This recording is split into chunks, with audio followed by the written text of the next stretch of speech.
I'm a longtime resident of Frayser in North Memphis, also an educator within Shelby County Schools at Overton, and a community worker, organizer with the nonprofit Our Grass, Our Roots, OGOR. But also, I am a city council candidate, your city council candidate, for District 7. And I'm not running on anything, I'm running for.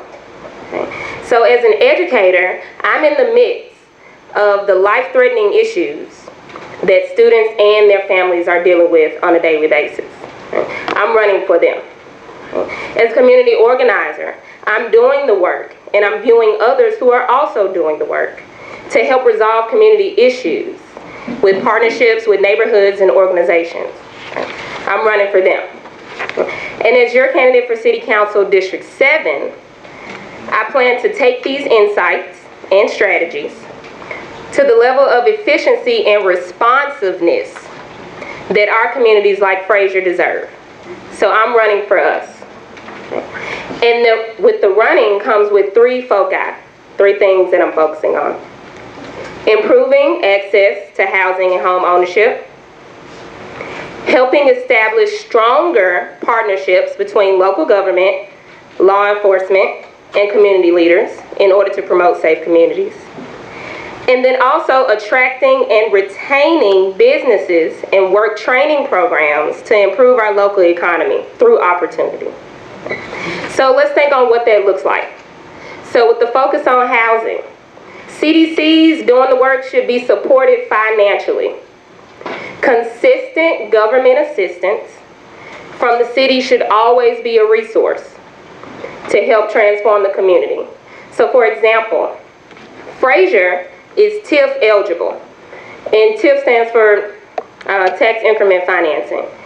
And we have the ability to create a tax increment. And what that tax increment is the difference in the property taxes collected before the development and the taxes collected afterwards. And what's in that middle, that increment, has the ability to be used to fund public infrastructure and also housing development costs. And I think that's definitely something worth exploring in our area. Also with housing opportunities, we have to touch on blight. Not just demolishing structures as if it's the only way to progress, but to take the time and effort to see, can these structures be revitalized? Putting some forth of more hope and new outlook to old problems with the ability to revitalize before demolishing, if that's an option. With our focus on crime, we need to take a hard review of the services and reentry programs that are supported by the city, to seeing what we have, what works, and what we need to remodel. We have great examples here in Frayser. Thank you, Pastor Brown, for your work. And we can use this as a model for the entire district and city. We have that here already. But not just assisting those who have paid their debts to society, but implementing diversion opportunities to catch our youth before they get in on the wrong end of the justice system. And as I told you earlier, I'm an educator and I see this too much daily.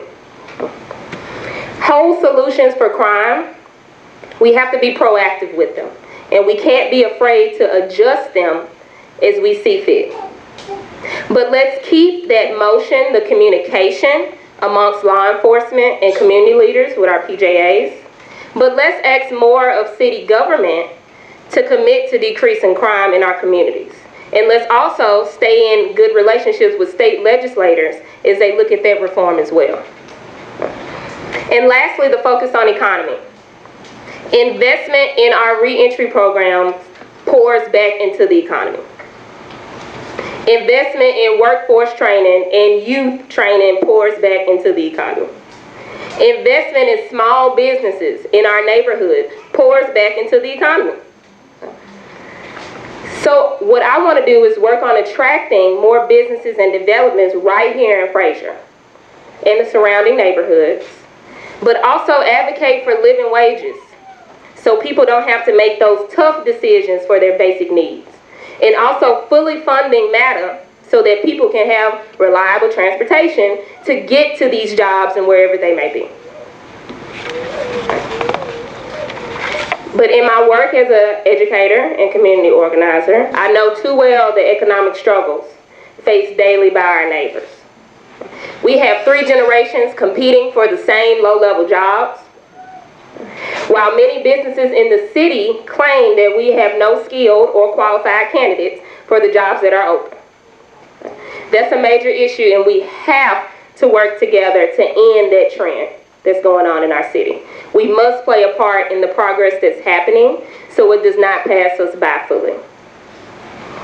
The great thing about these focus items is it's a lot of things that you all have goals for as well. As I follow your work, as I watch you all, I look at your organizations and your ministries. You all are models for community leadership. Right here in Frayser, Frayser is leading. Anybody disagree? No. Okay, making sure. And I need Frayser's support and help during this campaign for City Council District 7.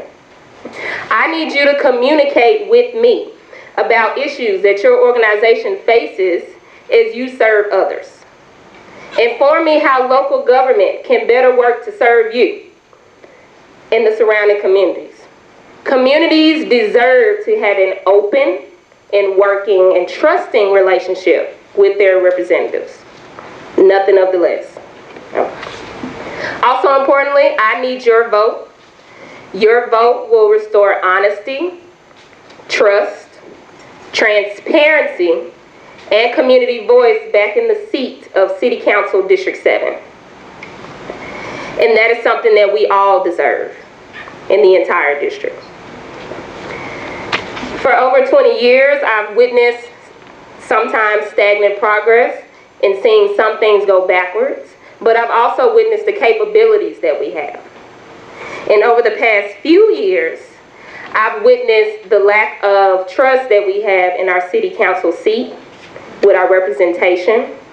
And together, Frayser and surrounding neighborhoods, we can vote, make our choices to move Frayser and neighborhoods forward together. So my name, once again, is Michalyn Easter-Thomas, educator, community worker, longtime Frayser and North Memphis. Can't get out of here for some reason, right? Even came back. But since I am and always have been invested in the area, I'm asking for your support to become the next City Council District 7 in the seat. Thank you all for having me.